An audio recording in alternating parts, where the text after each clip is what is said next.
जय गोपाल जय जय गोविंद जय जय गोपाल जय जय राधा रमण हरि गोविंद जय जय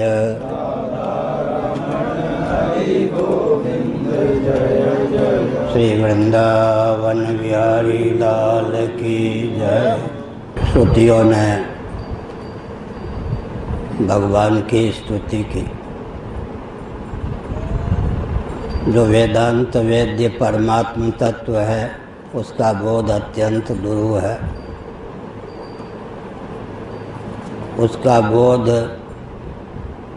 सुगमता पूर्वक सुलभ हो, इसी भावना से भावित होकर आप विविध अवतार ग्रहण करते हैं। अवतार विग्रह धारण करके विविध लीलाओं का आप संपादन करते हैं। लीलामृत के आस्वादन करने वाले रसिक इतना आनंद विभोर हो जाते हैं कि वे मानो अपवर्ग मोक्ष भी नहीं चाहते। अभिप्राय यह है कि मुक्ति प्राप्त होने पर तो स्वप्रकाश आनंद स्वरूप होकर ही शेष रहना संभव है, लेकिन निरावरण श्री कृष्णादि की लीला का चिंतन करने पर, मन में भगवान को प्रतिष्ठित करने पर आपाद मस्तक आनंद का संसार होता है। भगवान का श्री विग्रह आनंद मात्र ही है। उनके आस्वादन में इतना सुख मिलता है कि गृहस्थाश्रम में भले ही कोई प्रतिष्ठित हो, लेकिन उससे भी उपराम होकर कथामृत का ही निरंतर पान करता रहता है। श्लोक का सामान्य भाव इस प्रकार है।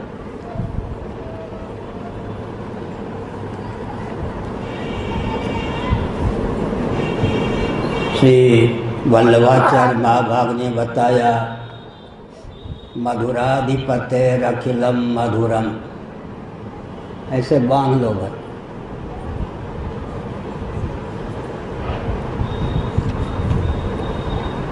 भगवान श्री कृष्णचंद्र रसस्वरूप भगवत तत्व के ही अवतार हैं, लेकिन रसो वैसा कहकर श्रुति ने जिस रस का प्रतिपादन किया है वह तो स्वप्रकाश है।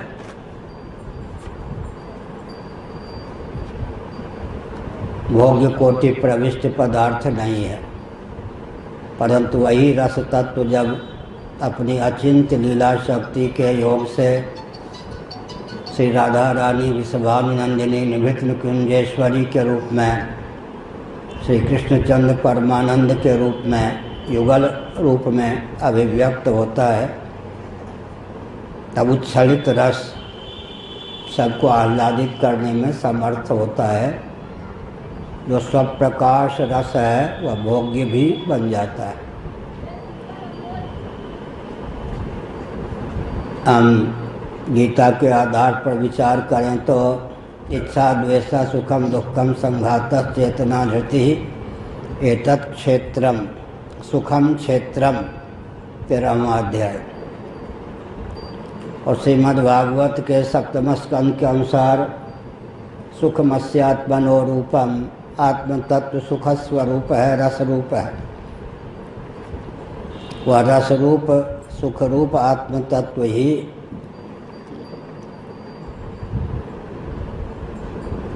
शुद्ध सत्व के योग से जब अंतःकरण पर अभिव्यक्त होता है तो भोग्य बन जाता है। दर्पण से हम आप परिचित हैं। दर्पण का आलंबन ना लें तो अपने मुखचंद्र का दर्शन नहीं हो सकता अपने नेत्रों के द्वारा, लेकिन दर्पण में वह क्षमता है कि हमारा मुखचंद्र उसके माध्यम से प्रतिफलित होता है, तब हम मुखचंद्र का दर्शन करने में समर्थ हो जाते हैं। ठीक इसी प्रकार एक विचित्र पहेली है। पंचदशीकार विद्यारण्य स्वामी ने इस पर विचार किया है कि सांख्यों ने आत्मा को सच्चित माना, आनंद क्यों नहीं माना। वेदांत प्रस्थान में आत्म तत्व सच्चिदानंद स्वरूप सिद्ध है। सांख्य प्रस्थान के अनुसार आत्म तत्व सच्चित ही सिद्ध है। इसका बहुत अच्छा उत्तर दिया। सांख्यवादी कहते हैं अगर हम आत्मा को आनंद भी मान लें, रस स्वरूप आनंद स्वरूप मान लें, तब स्वप्रकाश रस भोग्य नहीं हो सकता, अनुभाव्य नहीं हो सकता। तो रस की जो जीवन में तृष्णा है, लालसा है, आनंद भोग्य होकर प्रकट हो, ऐसी जो भावना है वो सदा के लिए अपूर्ण रहेगी। इसलिए आत्मा को सच्चित मानना चाहिए, आनंद स्वरूप नहीं। इस संदर्भ में हमारा कथन है कि चिद्रूप भी क्यों माने। फिर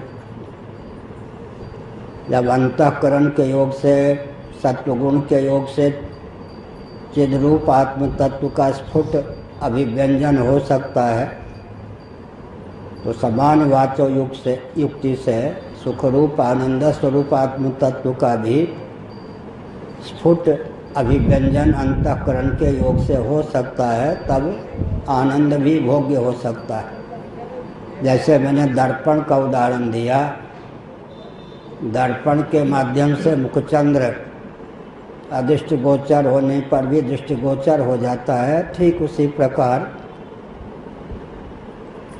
सत्व समाविष्ट अंतःकरण के योग से आनंद भी भोग्य बन जाता है। एक विचित्र पहेली है। आनंद यदि भोग्य हो गया तो आनंद नहीं रहेगा। मात्रा स्पर्शास्तु कौन्तेय शीतोष्ण सुख दुःखदाः आगमा पायिनो नित्याष्टां तितिक्षस्व भारत।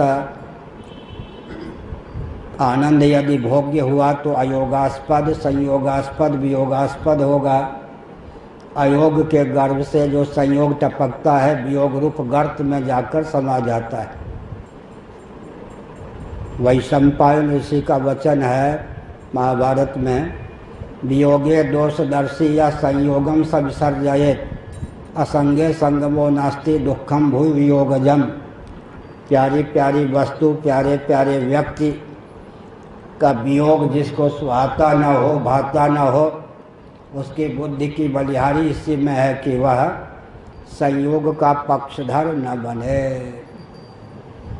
संयोग का पक्षधर बनेंगे तो अयोग के गर्भ से जो संयोग टपकता है, वियोग रूप गर्त में जाकर समा जाता है। यदि आनंद भोग्य हुआ तो कभी प्राप्त होगा, कभी नहीं होगा, आगमापायी होगा, अनित्य होगा। जब आनंद का वियोग होगा तब आनंद न रहकर दुख ही सिद्ध होगा। तुलसीदास जी महाभाग ने एक अच्छा अनुपम तथ्य उद्भाषित किया। एक होता है कृष्ण पक्ष, एक होता है शुक्ल पक्ष। चतुर्दशी तिथि पर्यंत विचार करें तो सम प्रकाश धूपाख, दोनों पक्षों में समान प्रकाश होता है। एक में धीरे धीरे विलंब से चंद्रोदय होता है, इतना ही अंतर है। प्रकाश में कोई अंतर नहीं पड़ता। अंतर अमावस्या और पूर्णिमा को लेकर प्राप्त होता है। अमावस्या में अंधकार ही अंधकार, पूर्णिमा में प्रकाश ही प्रकाश।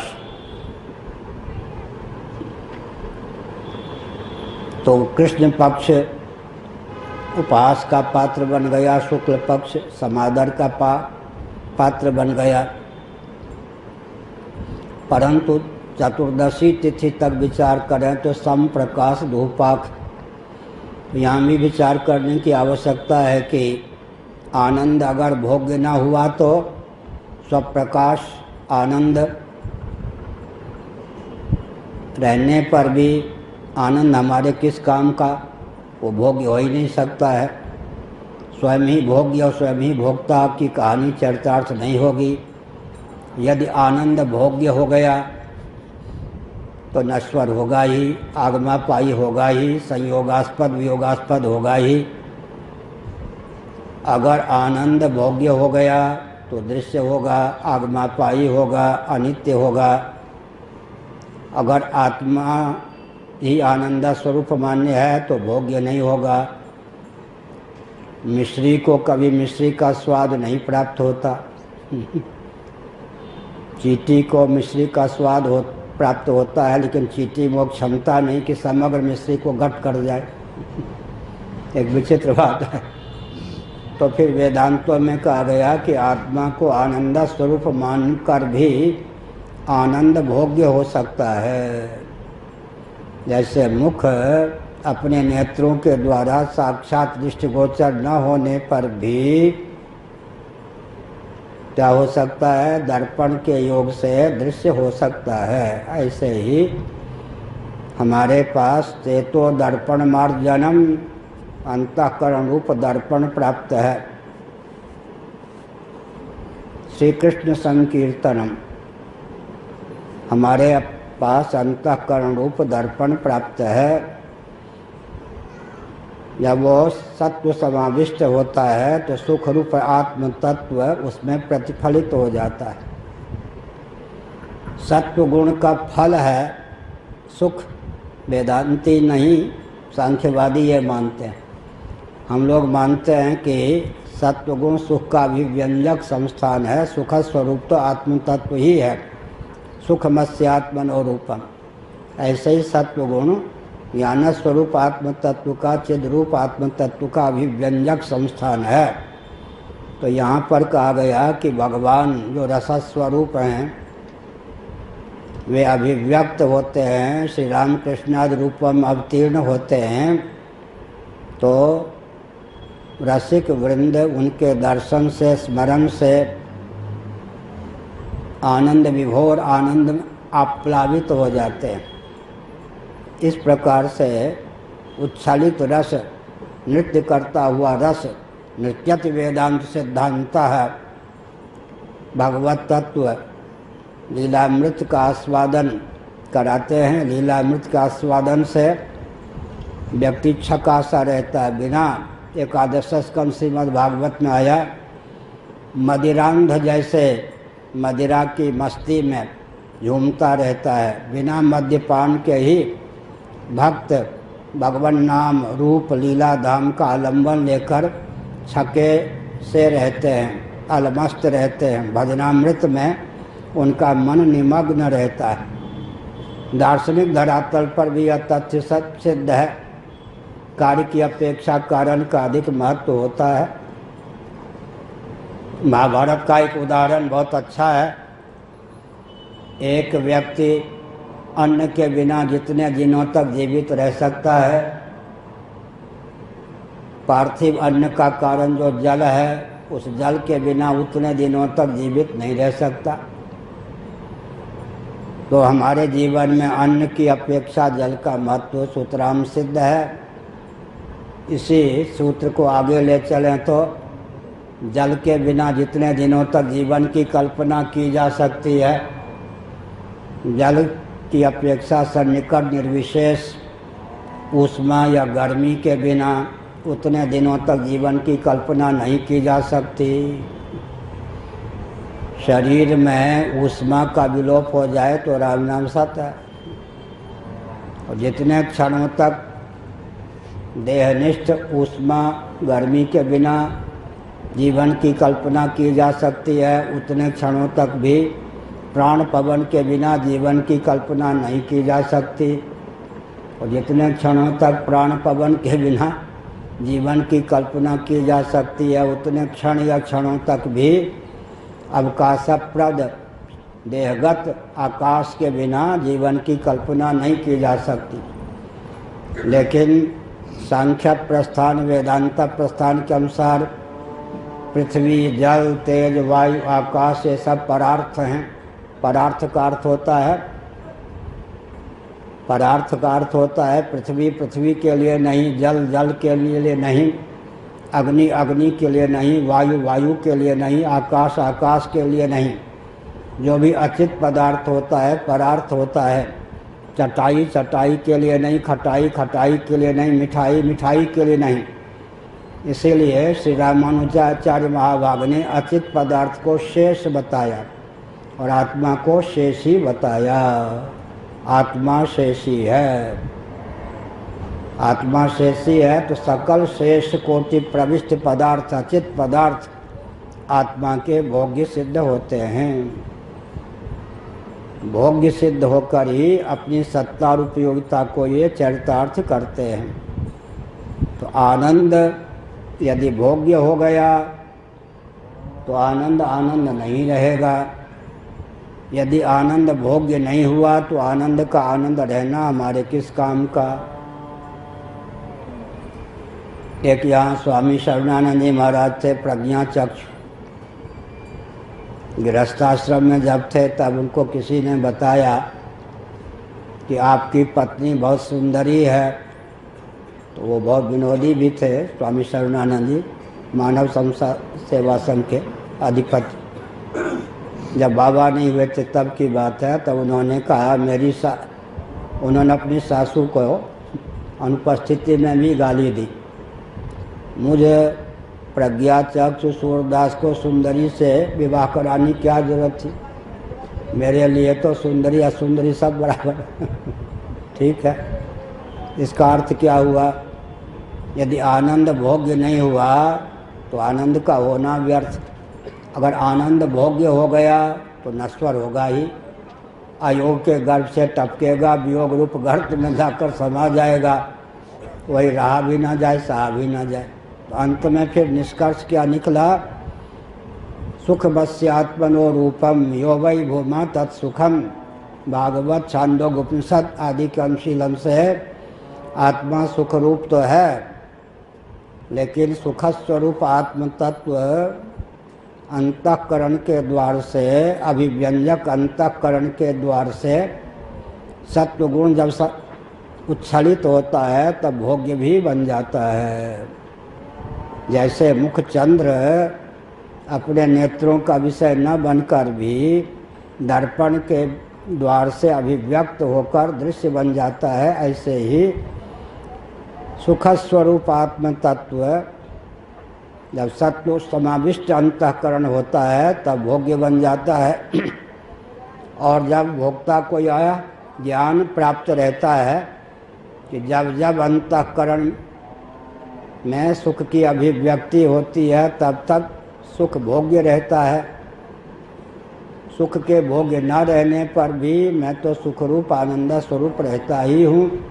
तो बिंब रूप से सुख रूप आनंद स्वरूप होता हुआ भी प्रतिबिंब कोटि प्रविष्ट जो आनंद है वह भोग्य होता है। तो आनंद भोग्य भी है और भोक्ता का वास्तव रूप भी है। इसीलिए इस संदर्भ में श्रीधर स्वामी जी ने भगवान शंकराचार्य का सीधे नाम न लेकर सर्वज्ञ आचार्य कहकर शंकराचार्य के वचन को उद्धृत किया। श्रीधर स्वामी जी, मैंने कहा था गोवर्धन पीठपुरी के शंकराचार्य हुए। श्रीमद् भागवत पर जो भाष्य या टीका है गोवर्धन मठपुरी पीठ के एक आचार्य की देन है। बाद में वे गोमठ काशी में रहने लगे। गोमठ भी पूरी पीठ की शाखा है, आतंकवादियों का उस पर कब्जा है, वो बात दूसरी है। आज तो किस पर किसका कब्जा न हो जाए। एक कल्पना करते हैं, एक व्यक्ति ने कहा मैं गांधी जी के साथ रहा हूँ, जवाहरलाल जी के साथ भी रहा हूँ। मोदी जी न गांधी जी के साथ रहे हैं और न जवाहरलाल जी के साथ रहे हैं, वो कैसे प्रधानमंत्री हो सकते हैं? समझ गए? तो हमने क्या संकेत किया? हमने यह संकेत किया कि ये जो आत्म तत्व है स्वतः आनंद स्वरूप है। कठिनाई ये है कि सांख्यवादियों ने आत्मा को सच्चित माना, आनंद क्यों नहीं माना? अगर आत्मा को स्वप्रकाश आनंद मान लेते तो आनंद भोग्य नहीं होता। आनंद भी हुआ और भोग्य नहीं हुआ तो जैसे मिश्री को मिश्री के स्वाद का पता नहीं, ऐसे स्वप्रकाश आनंद को आत्मा मानने पर, स्वप्रकाश आत्मा को ही आनंद मान लेने पर आनंद भोग्य नहीं हो सकता। अतः सांख्यों ने आनंद को भोग्य कोटि प्रविष्ट माना, आत्मा को सच्चित मानकर आनंद स्वरूप नहीं माना।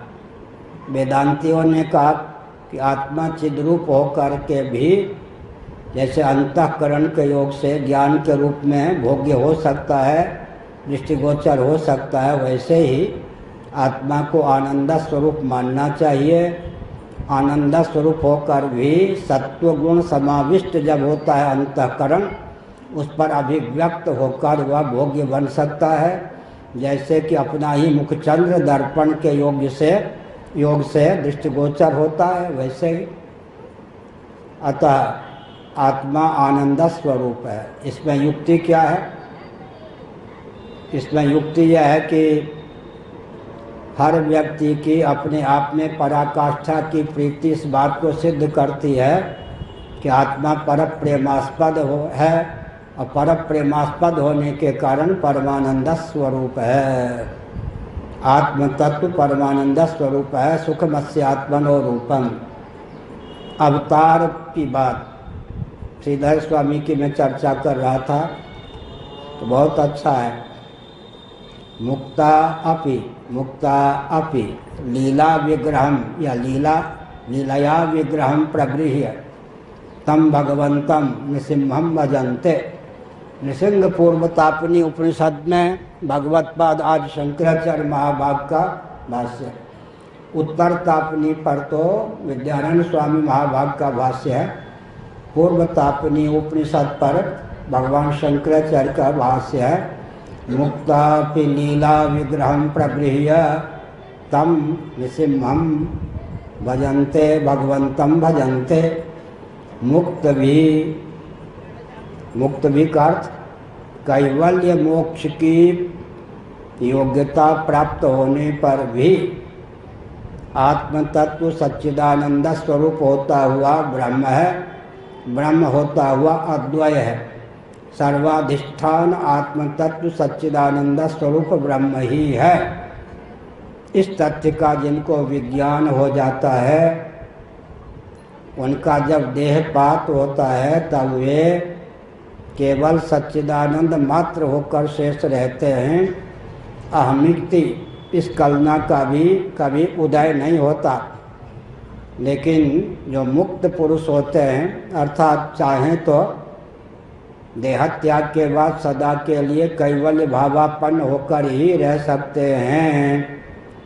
वे एक संकल्प लीला पूर्वक कर लेते हैं। गंभीर तथ्य है कि देहत्याग के बाद केवल चिद्रूप होकर, आनंद रूप होकर, सदरूप होकर या सच्चिदानंद मात्र होकर मैं शेष न रहूं। जैसे भगवान नित्य मुक्त होकर भी लीला पूर्वक संभवामि आत्म मायया श्री रामकृष्ण आदि रूपों में अवतीर्ण होते हैं, वैसे ही मुक्त जीवन मुक्त मुनीन्द्र एक संकल्प कर लेते हैं कि विदेह कैवल्य प्राप्त न हो। जब जब निरावरण परमात्मा श्री कृष्णचंद्र के रूप में रामभद्र आदि रूपों में अभिव्यक्त हों तो लीला परिकर होकर मैं भी जन्म लूँ और भगवत लीलामृत का आस्वादन करूँ। यह काकभूषुंडी का वचन है। इसीलिए मुक्ता अपि लीला विग्रहम प्रगृह्य तम भगवंतम भजन्ते। मुक्त भी कैवल्य मोक्ष न चाहकर योग्यता होने पर भी एक संकल्प शेष रखते हैं। निरावरण पुरुषोत्तम परमात्मा जब श्री रामकृष्ण आदि रूपों में धराधाम पर अवतीर्ण हों तो लीला सौख्य की अभिव्यक्ति की भावना से, लीलामृत के आस्वादन की भावना से मैं भी जन्म लूँ। तो भगवान का श्री विग्रह कितना उत्कृष्ट है भगवान के श्री विग्रह का उपादान कारण कौन है, निमित्त कारण कौन है, इसी पर मैं 3-4 दिनों से जोर देकर बोल रहा हूँ। इसका मतलब क्या है? भगवान के अवतार के प्रति इतनी हे बुद्धि उत्पन्न कर दी गई है वेदांतियों के द्वारा कि ऐसा वेदांती तो मरने पर नरक ही जा सकता है। नरक का मार्ग प्रशस्त किया गया है या कैवल्य मोक्ष का मार्ग प्रशस्त किया गया है, ये सोचने की बात है। इसलिए निरावरण ब्रह्म एक बहुत विचित्र बात है। सनत कुमार का मैं नाम ले रहा हूँ। श्री सनत कुमार महाभाग, सुखदेव जी महाभाग, दत्तात्रेय जी महाभाग, सुखदेव जी महाभाग, श्री सनत कुमार जी महाभाग, सनकादि महाभाग लीजिए। योगियों का नाम आएगा तो इनका नाम आएगा नहीं, सबसे उत्कृष्ट योगी है या नहीं। तत्वज्ञों का नाम आएगा तो इनका नाम लेना पड़ेगा। भगवत भक्तों की श्रेणी में आएंगे, इनको देखिए। क्या जी, जय विजय को साफ देने का क्या अभिप्राय? भगवान के विग्रह का केवल महात्म्य सुना, इतनी त्वरा हो गई कि ऐसे वैकुंठनाथ भगवान परात्पर पुरुषोत्तम श्रीमन नारायण के पाद पद्मों का दर्शन कैसे होगा? बीच में कुछ प्रतिबंध डाला तो शाप ही दे दिया जय विजय को। एक सामान्य बात है, शाप दिया वो अलग चीज़ है। कितनी त्वरा। हम नैमिषारण्य में थे, एक गड्ढे को हमने सरोवर का रूप दिया था। 25 एकड़ का भूखंड मेरे पास था, मेरे नाम नहीं। वो वन था, उसमें हम साधक रहते थे, जिसको रखना चाहे उसी कम रखते थे। और एक जलाशय, गड्ढा को जलाशय का रूप दिया था, उसमें कमल लगाया था। तो भंवरे जब कमल के पुष्प के पराग मकरंद पर टूट पड़ते तो उनको गुरु बनाकर मन से शिक्षा लेने के लिए हम हथेली रख देते। वो हथेली को बिल्कुल विदीर्ण करने का प्रयास करते, क्योंकि उनको सही नहीं कि दिव्यात दिव्य पराग मकरंद से युक्त पुष्प के आस्वादन में अगर कोई रोड़ा अटकावे तो उसकी हथेली को चीर दो। कठिन काष्ठ के भेदन में जो रहता है मतवाला, कमल नाल का भूना भेदत बेधत वही भौरा काला। देखो प्रेम के पंथ निराला, उधर बरेली की ओर से आवाज आई थी, राधे श्याम राम या कौन। कठिन काष्ठ के भेदन में जो रहता है मतवाला, कमल नाल का भूना विधत वही भौरा काला। देखो प्रेम का पंथ निराला, बहुत विचित्र है। कठिन काष्ठ को भी विद्ध करके बांस आदि में बना लेते ना अपना निवास स्थान, कितना गोल मटोल बढ़िया, सर्दी गर्मी वर्षा से बच जाए, निकल जाए, उड़ जाए। लेकिन दिव्यात दिव्य पराग मकरंद से युक्त कमल में संलग्न रहकर बैठकर कमल के पराग मकरंद का आस्वादन करते समय कहीं सूर्य अस्तंगत हो जाए, कमल यूं हो जाए। जो कठिन काष्ठ को भेदन करने में समर्थ भंवरा है, उसके लिए सुकोमल कमल दल को विद्ध करके बाहर निकलने में कौन प्रतिबंध। लेकिन प्रेम की बात है, भले ही रात्रि भर हमको इसमें निबद्ध रहना पड़े, लेकिन मैं अपनी तीक्ष्ण शक्ति का उपयोग करके कमल का भेदन करके बाहर जाना उचित नहीं समझता। यह है, तो यहाँ भी समझना चाहिए कि भगवद विग्रह निरावरण ब्रह्म। यहाँ एक विचित्र बात कही गई, जो दुरावगम आत्म तत्व है वही जब केवल बीच में विद्या की उपाधि से, विद्या की उपाधि का वर्णन किया हमने।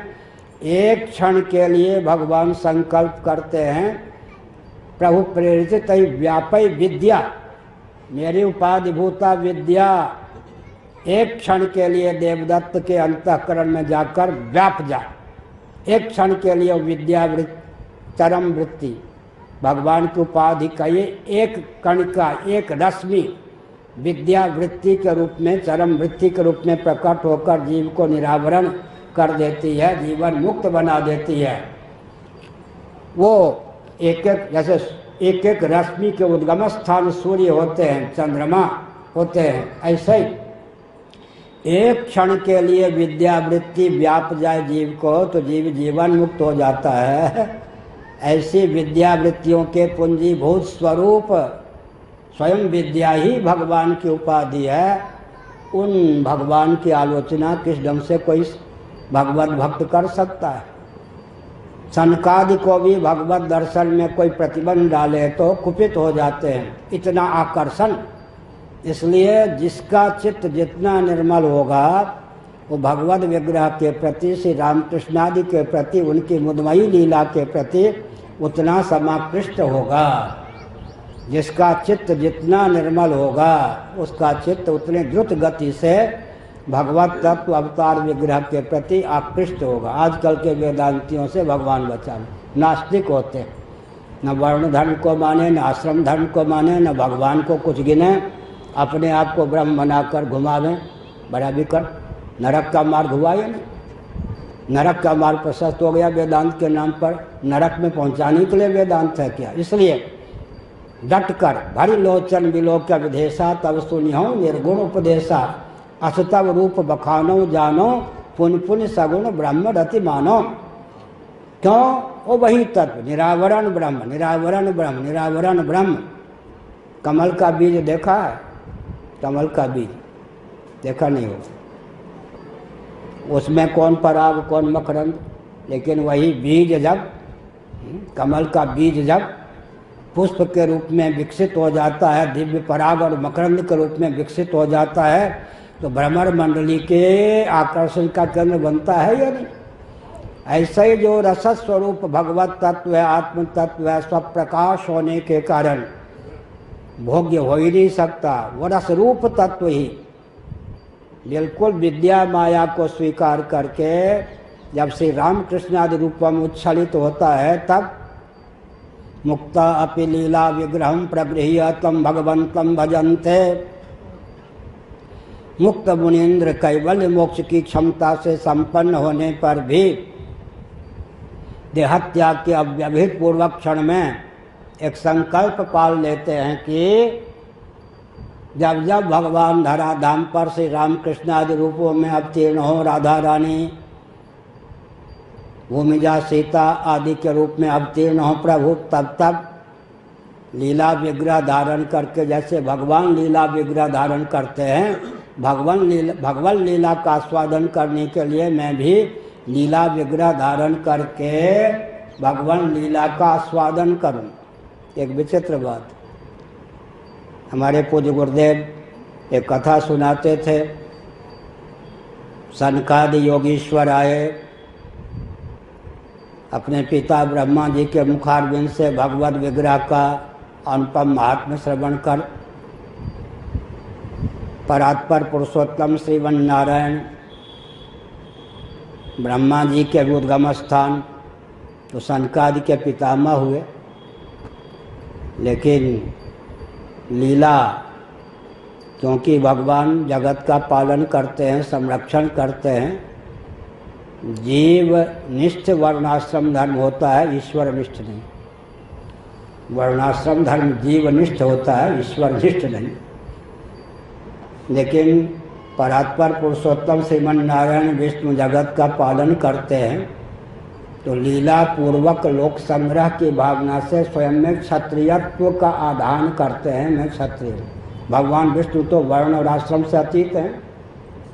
लक्ष्मी जी के होने पर भी उनको हम गृहस्थ कह सकते हैं, नहीं भी कह सकते। वर्णाश्रम धर्म से अतिक्रांत भगवान पर तो वर्णाश्रम धर्म की मर्यादा का उपयोग करना ठीक नहीं। जीवनिष्ठ वर्णाश्रम धर्म है, ईश्वरनिष्ठ नहीं। तो जब सनकादि के पूज्य हैं ब्रह्मा जी, और ब्रह्मा जी के भी अभिव्यंजक संस्थान, ब्रह्मा जी के अभिव्यक्ति के संस्थान श्रीमन नारायण हैं, तो एक प्रकार से पोते हो गए सनकादि। लेकिन स्वयं में क्षत्रियत्व का आरोप करके सनकादि का स्वागत करने पहुँचते हैं। पर एक बार सनकादि आए तो अपनी श्रीमती लक्ष्मी जी को कहा, बाहर योगींद्र आए हैं सनकादि, इस समय मेरे जाने की आवश्यकता नहीं है, किस अभिप्राय से आए हैं जरा उनसे पूछो, कुशल मंगल पूछना, हाथ जोड़ के नमस्कार करना। तो उन्होंने कहा कि माँ, आप भगवान परात्पर पुरुषोत्तम श्रीमन नारायण के चरण कमल का संवाहन करती रहती हैं। कितने सुकोमल भगवान के चरण कमल हैं, आपसे जानना चाहती हूँ, जानना चाहता हूँ, या हम जानना चाहते हैं चारों थे। तो उन्होंने कहा कि कुछ समय चाहिए। सनकादि को आश्चर्य हुआ, चरण कमल चाप रही थी तभी तो मेरे पास आई छोड़ के। तो लगता है मानो इन्होंने चरण कमल का दर्शन ही न किया हो, चरण कमल को कभी चापा ही ना हो। अच्छा, लक्ष्मी जी गई, वो घंटों नहीं आई। सनकाद ने सोचा वो लक्ष्मी जी में भूल नहीं, हम में भूल। हमने प्रश्न किया, हमारा प्रश्न ही अनुचित था। प्रत्यभिज्ञा का विषय भगवत विग्रह नहीं बनता। एक बार हमने इस विषय पर प्रवचन किया, पूज्य वामदेव जी महाराज बड़े मुग्ध हो गए कि ये तो हमने सुना ही नहीं था कभी। प्रत्यभिज्ञा का विषय भगवत विग्रह नहीं बनता। पूर्व विज्ञात का दर्शन हो और इस विवेक का उदय हो कि यह वही है, उसका नाम है प्रत्यभिज्ञा। प्रत्यभिज्ञा दर्शन कश्मीरी वेदांतियों के यहाँ खंडन खंड खाद्य में प्रत्यभिज्ञा पर बहुत उत्तम ढंग से विचार किया गया है। खंडन खंड खाद्य नामक ग्रंथ का अध्ययन हमने पूर्वाचार्य स्वनामधन्य श्री निरंजन देव तीर्थ महाभाग से चूरू चातुर्मास में किया। तो हमने क्या संकेत किया, सनकादि ने समझा कि भूल प्रश्न करने में चूक गया, भूल हो गई। क्यों? प्रतिभिज्ञा कब होती है? सावयव वस्तु की प्रतिभिज्ञा नहीं होती, ब्रह्मात्मिका होती है प्रतिभिज्ञा। सावयव वस्तु भगवान कौन है? प्रतिभिज्ञा माने पूर्व विज्ञात, स्वयं देवदत्ता प्रतिभिज्ञा। पहले जिसको हमने जाना दैवयोग से हमारे सम्मुख हो गया, तब जो बुद्धि बनती है, जिसे मैंने पटना में देखा था उसी को मैं आज यहाँ कहाँ देख रहा हूँ, पुरी में। पुरी समझ गए, मथुरा भी पुरी है मंडल। जिसको मैंने पटना में देखा था वही यह देवदत्त है पुरी में। इसका नाम प्रतिभिज्ञा। भगवद विग्रह प्रतिभिज्ञा का विषय क्यों नहीं हो सकता? सावयव पदार्थ प्रतिभिज्ञा का विषय क्यों नहीं हो सकता?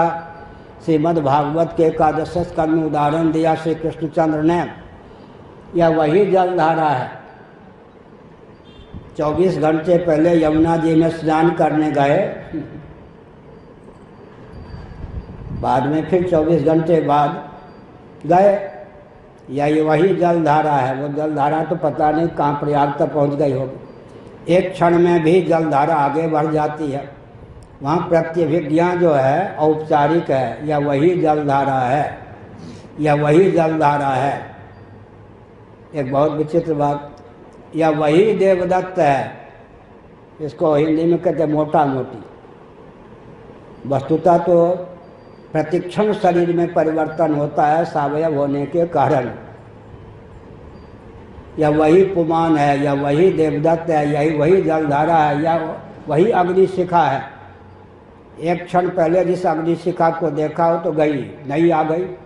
यह वही जलधारा है, यह वही व्यक्ति है। एक बर्बर करने वाला पत्रकार था धनबाद में। 28-29 साल पहले श्री राम जन्मभूमि को लेकर लहर चल रही थी।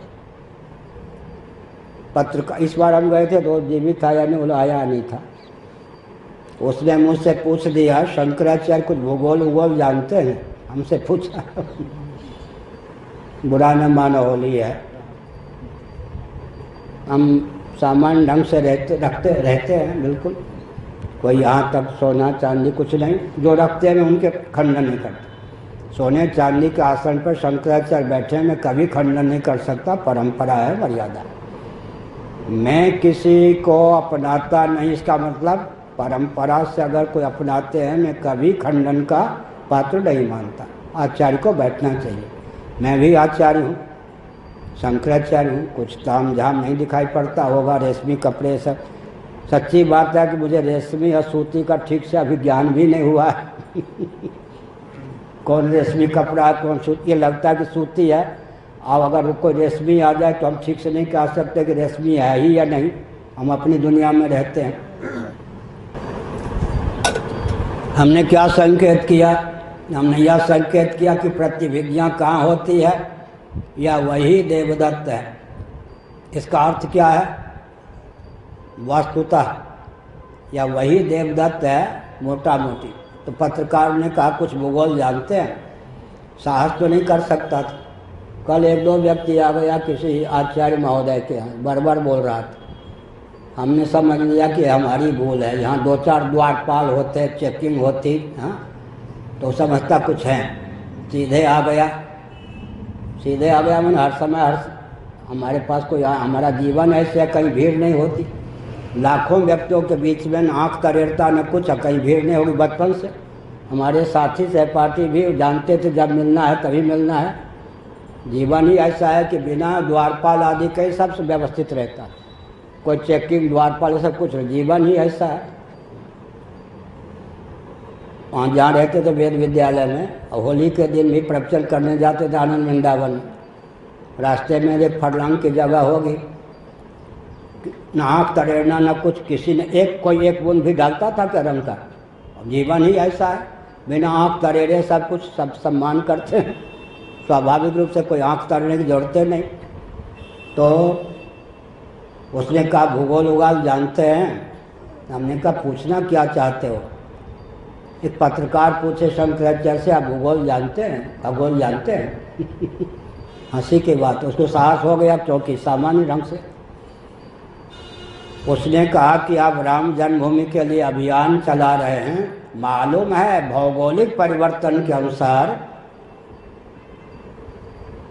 जिस अयोध्या में राम जी उत्पन्न हुए वह वही अयोध्या है। हमने कहा आप ये कहना चाहते हैं पत्रकार महोदय वो अयोध्या लंका पहुंच गई और लंका जो है अयोध्या पहुंच गई? हाँ महाराज, अब मैंने जान लिया कि आप भूगोल जानते हैं।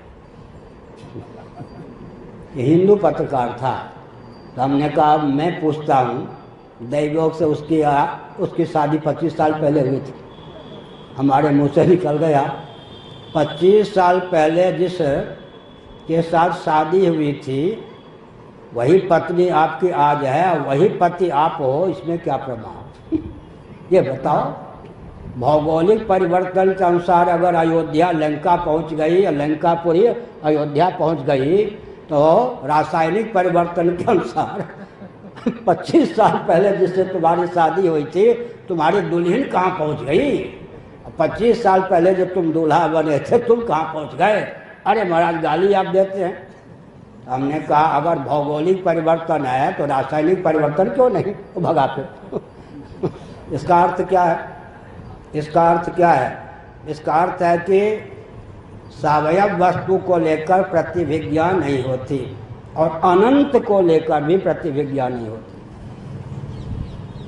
तो सनकादि चेत गए, ओहो लक्ष्मी जी, माता लक्ष्मी जगत जननी उत्तर देने क्यों नहीं आई? हमारे प्रश्न में भूल थी। भगवान का श्री विग्रह परात्पर पुरुषोत्तम श्रीमन नारायण का श्री विग्रह कदाचित कर्म फलात्मक होता तब तो कितना कोमल। इसका मतलब क्या हुआ? भगवान में कितना आनंद, कितने आनंद स्वरूप भगवान कोई पूछ सकता है? ज्यों ज्यों अंतःकरण में दिव्यता बढ़ती जाती है त्यों त्यों अनंत आनंद स्वरूप जो भगवान हैं उनका अभिव्यंजन अंतःकरण में होता जाता है। उनका अवतरण अंतःकरण में होता जाता है। ठीक इसी प्रकार इतने आनंद स्वरूप भगवान, तो अनंत आनंद कहाँ से होगा? यत्ता वहाँ पर नहीं है। इतने आनंद स्वरूप भगवान, इसका मतलब क्या हुआ? इसका अर्थ हुआ अनंत का अर्थ सीमा में निबद्ध नहीं होता। तो भगवान श्री रामकृष्ण आदि रूपों में अवतीर्ण होते हैं। अविद्या काम कर्म के परिणाम स्वरूप भगवत विग्रह नहीं होता, तो भावुक व्यक्ति उनकी जो मुदमयी लीला होती है उसका आस्वादन करके इतने तन्मय हो जाते हैं कि अपवर्ग की ओर भी उनका चित्त नहीं जाता। इसका अर्थ क्या? नहीं निंदा निंद्यम निंदितुम प्रवर्तते अपितु विधेयम स्तोतुम। निंद की निंदा में निंदा का तात्पर्य सन्निहित न होने पर विधित अर्थ की प्रशंसा में, हाँ, निंद की निंदा में भी निंदा का तात्पर्य होता है भूतार्थवाद हो तो। भूतार्थवाद के अतिरिक्त स्थलों में द्वितीयाद वही भयम भवति, यहाँ निंद की निंदा में ही निंदा का उपयोग है, एक्सेप्शन अपवाद। भूतार्थवाद में निंद की निंदा में निंदा का प्रयोजन होता, अन्यत्र विधित अर्थ की प्रशंसा में निंदा का तात्पर्य होता है। आपके समान भी कोई विद्वान है क्या? अन्य विद्वानों की निंदा में यहाँ तात्पर्य नहीं है, सम्मुख व्यक्ति की प्रशंसा में यहाँ पर तात्पर्य है। आपके समान कोई बुद्धिमान है क्या? अन्य बुद्धिमानों को बुद्धिहीन सिद्ध करने में यहाँ तात्पर्य नहीं है, यहाँ पर सम्मुख व्यक्ति को बुद्धिमान सिद्ध करने में तात्पर्य है। तो यहाँ पर कहा गया भगवान लीला विग्रह धारण करते हैं, उस पर लट्टू हो जाते हैं। कौन? जैसे कि कमल बीज दिव्यात दिव्य पराग मकरंद से युक्त पुष्प का रूप धारण कर ले तो भ्रमर मंडली के आकर्षण का केंद्र बन जाता है। जो रसो वही सह तत्व है वह भोग इसलिए नहीं हो सकता कि वो स्वप्रकाश रस है, स्वप्रकाश रस भोग नहीं हो सकता। वही जब राधा माधव के रूप में प्रकट होता है, श्री रामकृष्ण आदि के रूप में प्रकट होता है, तब परमहंसों के भी आकर्षण का केंद्र बन जाता है। क्यों? वहीं मैंने प्रवचन छोड़ा था, लेशा विद्या। कोई कितने भी ऊंचे तत्वज्ञ हों, लेकिन उनका जो तत्वज्ञान के बाद जीवन शेष है किसके बल पर? प्रारब्धोपादान लेशा विद्या के बल पर। लेशा विद्या, लेश के आगे अविद्या। लेकिन भगवान का जो श्री विग्रह होता है वो इतना आकर्षक होता है कि तत्वज्ञ जिनका ज्ञानोत्तर जीवन लेशा विद्या, प्रारब्धोपादान रूप लेशा विद्या। प्रारब्ध अपने आप में कर्म विशेष है, अविद्या काम कर्म, तो प्रारब्धोपादान रूप जो लेशा विद्या है उसके कारण ज्ञानोत्तर भी शरीर शेष रहता है। जब ज्ञानोत्तर शरीर शेष रहता है तब तत्वज्ञान के बाद जीवन क्यों, इसका उत्तर है उपनिषदों में दिया गया। जिनके मन में ऐसी जिज्ञासा है उनके लिए यह उत्तर है। तत्वज्ञों की दृष्टि में तो शरीर भी नहीं है, वो अलग बात है। तो तत्वज्ञों का जो शरीर अंतःकरण होगा ना, वो भी तो लेशा विद्या का परिणाम ही होगा। और भगवान का जो विग्रह होता है उसमें अविद्या का संशेष किंचित भी नहीं होता। इसलिए मुक्त मुनींद्रों के आकर्षण के केंद्र भी भगवान श्री रामकृष्ण आदि बन जाते हैं। मुक्त मुनींद्रों के आकर्षण के केंद्र भी श्री रामकृष्ण आदि बन जाते हैं। इसलिए यहाँ पर कहा गया कि जो दुरवगम आत्म तत्व है उसका सुगमता पूर्वक अवगम, भगवान के अवतार का यहाँ पर दो प्रयोजन बताया गया। पहला प्रयोजन है कि दुरवगम जो आत्म तत्व का विज्ञान है उस विज्ञान को आत्मसात करने योग्य बल और वेग का जीवन में आधान हो, इसलिए भगवान स्वयं श्री रामकृष्ण आदि रूपों में अवतीर्ण होते हैं। दूसरा प्रयोजन क्या कहा गया? वह आत्म तत्व जो स्वप्रकाश आनंद स्वरूप है वो भोग्य नहीं हो सकता, लेकिन बीच में विशुद्ध सत्व को द्वार बनाकर, विद्या माया को द्वार बनाकर जब भगवान अवतीर्ण होते हैं तब वही रसोवैसा तत्व भोग्य भी बन जाता है। तो आकर्षण की पराकाष्ठा मुक्त मुनींद्रों का मन भी भगवत चरणों में लालायित रहता है। असतव रूप बखानौ जानौ पुन पुन सगुण ब्रह्म गतिमानौ तजौ न तन निज इच्छा मरना। यद्यप मैं चाहूँ, काकभूषुंडी का वचन है, तो कैवल्य मोक्ष देने वाला तत्वज्ञान मेरे जीवन में लोमश ऋषि की कृपा से प्राप्त है। तथापि मैं लीला पूर्वक एक वृत्ति बनाए रखता हूँ कि इसी शरीर में बना रहूं, और जिनको इस प्रकार का वरदान नहीं प्राप्त है वो देहत्याग के अव्यवहित पूर्वक क्षण में लीला पूर्वक एक संकल्प बना के रखते हैं कि देहत्याग के बाद मुझे कैवल्य मोक्ष न प्राप्त हो। मैं भी लीला पूर्वक तब तक अवतार लेता रहूं जब जब भगवान श्री रामकृष्ण आदि रूपों में अवतीर्ण हो लीलामृत का आस्वादन करने के लिए, अथवा उत्क्रमण हो भगवान वैकुंठ लोक में, गोलोक में, वहाँ जाकर भगवान का सानिध्य सुलभ हो, लीला सौख्य की स्फूर्ति हो, लीलामृत का दर्शन हो, आस्वादन हो। इस प्रकार से इस श्लोक के माध्यम से न परिलसन्ति केचिदपवर्गमपीश्वर ते चरण सरोज हंस कुल संग विशिष्ट गृहाः। चरण सरोज बहुत बढ़िया, चरण सरोज बहुत बढ़िया, भगवान के चरण कमल लुब्ध भ्रमर के समान, और भगवान रसस्वरूप महासागर हैं, दिव्य सागर हैं, उसमें हैं हंस के समान आस्वादन करते रहते हैं तत्वज्ञ मनीषी भी। इसका अर्थ भगवान और जीवन मुक्त दोनों में अंतर क्या? जीवन मुक्त महामणिंद्रों के भी आकर्षण के परम विषय भगवान होते हैं। जीवन मुक्त महामुनिंद्रों के आकर्षण के विषय भगवान के अतिरिक्त और कोई हो नहीं सकते। इन्हीं विलोकत अति अनुरागा बरबस ब्रह्म सुखई मन त्यागा। फलबल कल्प सिद्धांत इसको कहते हैं। इन्हीं विलोकत अति अनुरागा बरबस ब्रह्म सुखई मन त्यागा। सहज विराग रूप मन मोरा थकित होत जिम चंद्र चकोरा। इन्हीं विलोकत अति अनुरागा बरबस ब्रह्म सुखई मन त्यागा। ये विश्वामित्र जी किनको ले आए? कौन बोल रहे? विदेहराज जनक। सहज विराग रूप मन मोरा थकित होत जिम चंद्र चकोरा। इन्हीं विलोकत अति अनुरागा बरबस ब्रह्म सुखई मन त्यागा। किनको ले आए? ये अद्भुत राजकुमार। क्या है? पुरुष वेश में है, फिर भी मेरे आकर्षण के केंद्र हैं। अति अनुरागा, अनुराग की पराकाष्ठा इनको देखकर। बरबस ब्रह्म सुखई मन त्यागा, यहाँ बहुत बढ़िया।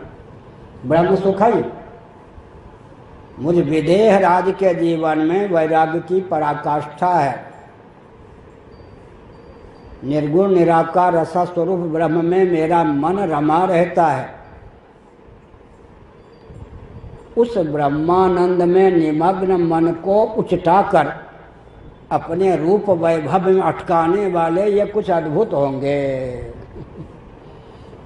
विषयानंद में, विश्व की सुंदरी में, रंभा अप्सरा आदि जो तिलोत्तमा आदि में, उर्वशी आदि में क्षमता नहीं मुझ राजा जनक के हृदय को अपनी ओर आकृष्ट कर सके। जिसमें मेरा मन रमा रहता है ब्रह्म सुख के आस्वादन में, अगर वही ब्रह्म सुख साक्षात श्री रामचंद्र के रूप में अवतीर्ण न होता तो मेरे मन को ब्रह्मानंद से उचटाकर अपने में रमाने में कोई समर्थ नहीं हो सकता। मेरा मन धोखा नहीं दे सकता। क्यों? सहज विराग रूप मन मोरा बहुत अच्छा है। किसी के मन में वैराग्य, क्या कहते हैं, अमृत धारा। बतासा में एक बूंद अमृत धारा डाल दो बतासे में, चीनी में, शर्करा में एक बूंद अमृत धारा डाल दो। किसी के मन में एक दो बूंद वैराग्य हो जाए तो भी तर जाता है। मेरे मन में वैराग्य नहीं है, कमी है क्या? मनोगत वैराग्य नहीं है। तो सहज विराग रूप मन मोरा, वैराग्य रूपी तत्व ने ही इस विदेहराज जनक के मन का रूप धारण किया है। मन में वैराग्य, और वैराग्य ही मन, वैराग्य रूपी धातु ने ही जिसके मन का रूप धारण किया है, उसके मन में वैराग्य होगा। मन वैराग्य सहज विराग रूप मन मोरा, थकित होत जिम चंद्र चकोरा। तो जिस ब्रह्म सुख में मेरा मन रमा रहता है, उस ब्रह्म सुख से उचटाकर कोई विश्व सुंदरी या विश्व सुंदर इस विदेहराज के मन को अटकाने वाला नहीं हो सकता। वही जब तक निरावरण रूप में मेरे सामने खड़ा ना हो। विश्वामित्र जी ने कहा, घायल की गति घायल जाने, मेरी भी यही दशा है भाई। जो जनक जी आपके मन की दशा है, वही मेरी भी दशा है। बुरा न मानो, होली है, मुझे इन्होंने गुरु बना लिया, आपको ससुर बना लेंगे। संबंध अच्छा है। जो स्थिति आपके मन की है, वही स्थिति मेरी भी है। ये इतने दयालु हैं कि मुझे इन्होंने गुरु बना लिया और आपको ससुर बनाने वाले हैं। तो क्या हुआ, ये इतने उदार हैं। तो सहज विराग रूप मन मोरा, थकित होत जिम चंद चरकोरा। इन्हीं विलोकत अति अनुरागा, बरवस ब्रह्म सुखई मन त्यागा। बरवस ब्रह्म सुखई मन त्यागा, इसका अर्थ भगवान जब लीलावतार ग्रहण करते हैं तो मुनींद्रों के चित्त को भी आकृष्ट करने में समर्थ होते हैं। क्यों? दिव्याति दिव्य शब्द स्पर्श रूप रस गंध का भी व्यंजक संस्थान भगवद विग्रह होता है। वो अविद्या के फलस्वरूप जब शरीर प्राप्त होता है, कितना भी उच्च कोटि का दिव्य शरीर हो, देवता इत्यादि का, लेकिन अंत में उस विग्रह से अभिव्यक्त शब्द स्पर्श रूप रस गंध का मूल तो अविद्या ही है ना, चाहे मलिन सत्वगुण ही हो। लेकिन भगवद विग्रह, भगवान जब लीला पूर्वक श्री रामकृष्ण आदि रूपों में अवतीर्ण होते हैं, तो मैंने जो उदाहरण दिया फिर स्मरण, जिस विद्या माया के एक कणिका, उदाहरण के लिए शीशे आदि को जो छेदन करते हैं यंत्र से, उसके मुख पर कौन सी धातु होती? हीरा। हीरा है ना, वज्र जिसको कहते हैं। छोटा सा अंश लगा दिया, शीशे को चीर दे, हीरा। हीरा का अंश लगाते हैं, हीरा का नाम वज्र। हीरे का अंश लगाते हैं, चीर दे, तो बहुत विकट बात है। इसी प्रकार समझना चाहिए, एक क्षण के लिए विद्या वृत्ति व्याप्त होती है तो जीव को शिव कर जाती है, अविद्या को नष्ट कर देती है। और विद्या पुंज ही जिनके श्री विग्रह में निमित्त कारण है, उपादान कारण विद्या पुंज भी नहीं, साक्षात ब्रह्म ही। और विद्या पुंज ही जिनके श्री विग्रह की अभिव्यक्ति में निमित्त कारण है। ऐसे श्री रामकृष्ण आदि का विग्रह क्या कहना। इसलिए मुक्त मुनींद्र भी अवतार लेकर भगवान के विग्रह पर लोटपोट हो जाते हैं। भगवान अवतार लेते क्यों हैं? भगवान अवतार इसलिए लेते हैं कि वो रसस्वरूप जो स्वप्रकाश तत्व है, वो निरावरण उच्छलित रस के रूप में भोग्य बन सके। मुक्त मुनींद्र भी अवतार लेकर उस रस रूप जो भगवत तत्व की लीला है, उसका आस्वादन करते हैं। श्री राम जय राम, जय जय राम। हर हर महादेव।